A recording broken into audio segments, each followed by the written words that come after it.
सर्वो दंडजितो loco दुर्लभो हि सुचेर्ना दंडसी भयात सर्वं जगत भोगाय कल्पते.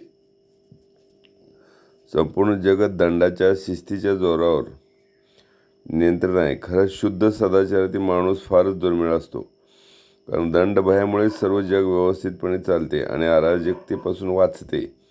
शुक्रनीती ग्रंथातील हा श्लोक समाजशास्त्रातील एक कठोर पण वास्तववादी दृष्टिकोन मांडतो. तो म्हणतो की बहुतांश लोक नैतिकतेच्या जोरावर नव्हे तर दंडाच्या भीतीमुळे नियम पाळतात.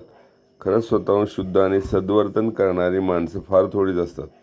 म्हणून दंडाचा कायद्याचा घोषा समाजाच्या नीट चालण्याकरता अत्यंत गरजेचा आहे. दंडभीतीमुळे जग नियंत्रित राहते आणि न राहिल्यास अराजक माजू शकते, असा ठाम संदेश या श्लोकात आहे.